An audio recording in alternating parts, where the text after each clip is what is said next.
You, John Fitzgerald Kennedy, do solemnly swear. I, John Fitzgerald Kennedy, do solemnly swear.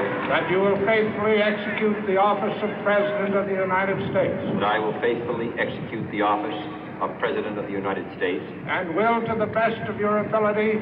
And will, to the best of my ability. Preserve, protect, and defend the Constitution of the United States. Preserve, protect, and defend the Constitution of the United States. So help you God. So help me God.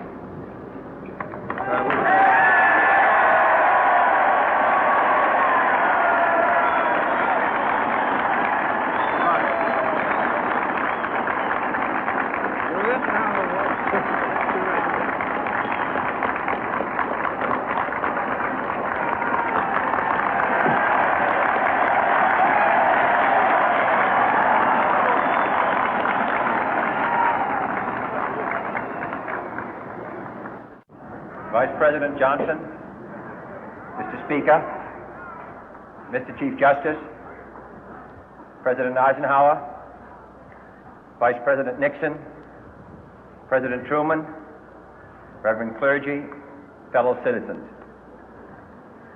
We observe today not a victory of party, but a celebration of freedom, symbolizing an end as well as a beginning, signifying renewal as well as change. For I have sworn before you and Almighty God the same solemn oath our forebears prescribed nearly a century and 3/4 ago. The world is very different now, for man holds in his mortal hands the power to abolish all forms of human poverty and all forms of human life. And yet the same revolutionary beliefs for which our forebears fought are still at issue around the globe. The belief that the rights of man come not from the generosity of the state, but from the hand of God. We dare not forget today that we are the heirs of that first revolution. Let the word go forth from this time and place to friend and foe alike that the torch has been passed to a new generation of Americans born in this century, tempered by war, disciplined by a hard and bitter peace, proud of our ancient heritage, and unwilling to witness or permit the slow undoing of those human rights to which this nation has always been committed and to which we are committed today at home and around the world.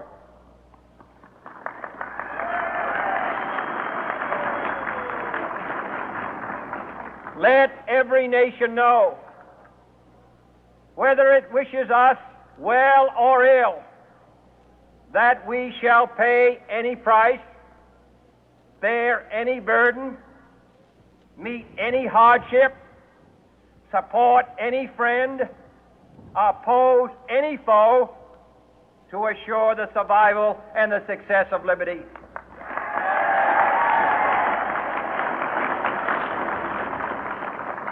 This much we pledge and more. To those old allies whose cultural and spiritual origins we share, we pledge the loyalty of faithful friends. United, there is little we cannot do in a host of cooperative ventures. Divided, there is little we can do, for we dare not meet a powerful challenge at odds and split asunder. To those new states whom we welcome to the ranks of the free, we pledge our word that one form of colonial control shall not have passed away, merely to be replaced by a far more iron tyranny. We shall not always expect to find them supporting our view, but we shall always hope to find them strongly supporting their own freedom, and to remember that in the past, those who foolishly sought power by riding the back of the tiger ended up inside.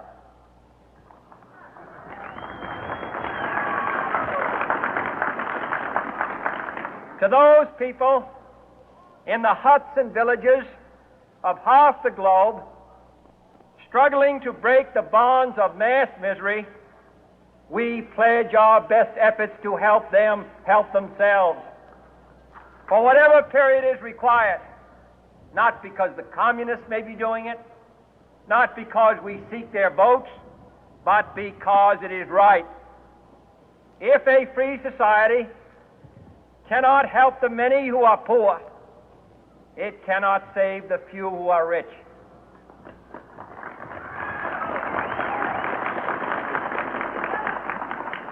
To our sister republics south of our border, we offer a special pledge to convert our good words into good deeds, in a new alliance for progress, to assist free men and free governments in casting off the chains of poverty.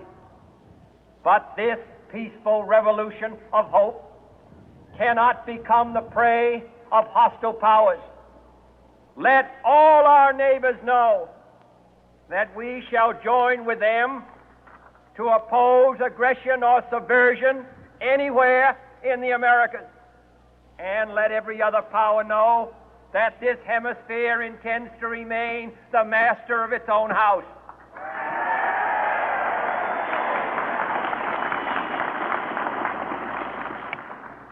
To that World Assembly of Sovereign States, the United Nations, our last best hope, in an age where the instruments of war have far outpaced the instruments of peace, we renew our pledge of support to prevent it from becoming merely a forum for invective, to strengthen its shield of the new and the weak, and to enlarge the area in which its writ may run.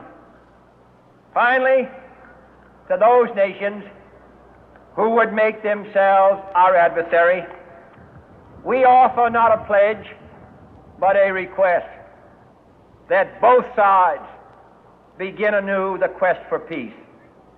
Before the dark powers of destruction, unleashed by science, engulf all humanity in planned or accidental self-destruction, we dare not tempt them with weakness, for only when our arms are sufficient beyond doubt can we be certain beyond doubt that they will never be employed. But neither can two great and powerful groups of nations take comfort from our present course, both sides overburdened by the cost of modern weapons, both rightly alarmed by the steady spread of the deadly atom, yet both racing to alter that uncertain balance of terror that stays the hand of mankind's final war.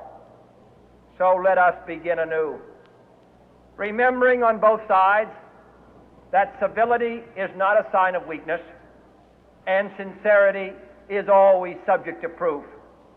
Let us never negotiate out of fear, but let us never fear to negotiate.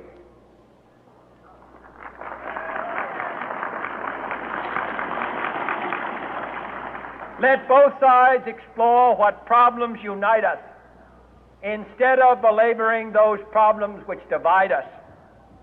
Let both sides, for the first time, formulate serious and precise proposals for the inspection and control of arms, and bring the absolute power to destroy other nations under the absolute control of all nations.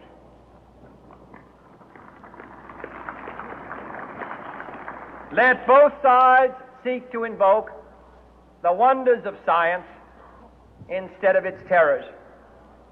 Together, let us explore the stars, conquer the deserts, eradicate disease, tap the ocean depth, and encourage the arts and commerce. Let both sides unite to heed in all corners of the earth the command of Isaiah to undo the heavy burden and let the oppressed go free. And if a beachhead of cooperation may push back the jungle of suspicion, let both sides join in creating a new endeavor, not a new balance of power, but a new world of law, where the strong are just and the weak secure and the peace preserved. All this will not be finished in the first 100 days, nor will it be finished in the first 1,000 days, nor in the life of this administration, nor even perhaps in our lifetime on this planet. But let us begin.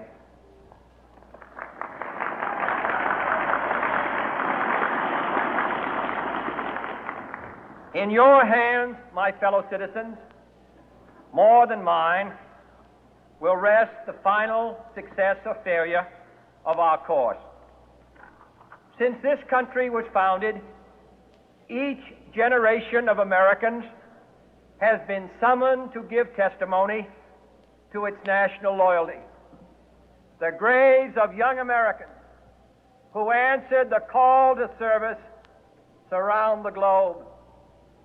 Now the trumpet summons us again, not as a call to bear arms,